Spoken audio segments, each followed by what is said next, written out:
ومتك ركون الجرو الرجال دمو حكومة كوني وانت إنسان كنتن كون بك جو في جو أبو يسابي تشارع كاني أجر سيسو بربادو ملي وان براتي متجرا أبني كون أبتا حفظي قرآناتي إدو غرغراتي تمسين سيساني كان أرجمن يروباي يتيمني في علمائي أكسم إجارة مسجدا برا كان أبتني أكتسات كنو هرا جندا كينا كان جتشون بعمودة جتشون بكما جندا كاكا والكتة بلبل غرغرا الرانا موتا لما لما ولدتي فيني كنان إساني كنو خا بكا جيجرو أما اللي جندا إنسيمنا أكسما نانو إنسيمنا تيجو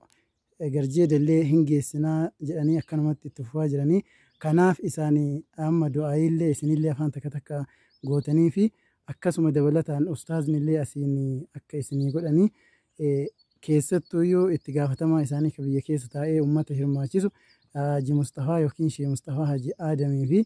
du'aayii gochuu qabdanii akkasuma miseensa isaanii ka iddoo garagaraa irra ta'anii dhiira ta'anii shamarran ta'anii haala rakkisaa yeroo ammaa biyyi keenya itti jirtu kana hunda jiddu galeessa godhatanii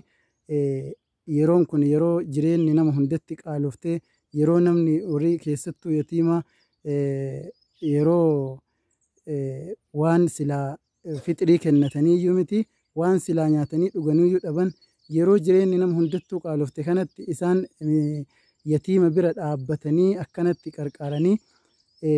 akkanumatti wanti isaanii bakka akkuma isaanii gahe akka rabbiin yeroo isaan rakkatan isaan dhaqqabutti hundi keessanuu du'aayii gootanii fi afaan takkatti ustaazni illee asumaan du'aayaa godhanii fi isiniin jechuu barbaada.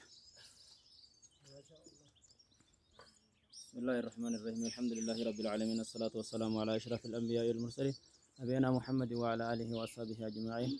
يا ربي كي نغرتني كتول بريدة كنوت أولي رحمتك نغرتني أمة ركتا كناف رحمة أولي ربي كي نغرني اتحاجرات والحمد لله رب العالمين ججا الحمد لله غرتني إسان أمو يو تولا كان أولي أمو بركة ربي إساني هاقود ججا ulfinna guddaa gartanii ka diinii bira dhaabbachuu fi ka yataa'ima kana bira dhaabbachuu fi akkuma san ulumaa'ii fi daa'ii garagaraa bira dhaabbachuuf haa ulfaatan isaaniin jedha ammallee ulfinni isaanirra haa turu kabajaa guddaa haa argatanii bakka jiran maratti isaan achi kennanii fi isaan ammooyyuu hirmaatanii fidanii fi isaan bakka sanitti dhaabatanii yaadanii erganillee haa barakatanii haa ulfaatanii nama bakka guddaa gahu nama ammooyyuu isaanillee kennaa guddaa kennu rabbi isaan haa taayisuu jedha. Wassalaamu alaikum warahmatullahi wabarakatuh.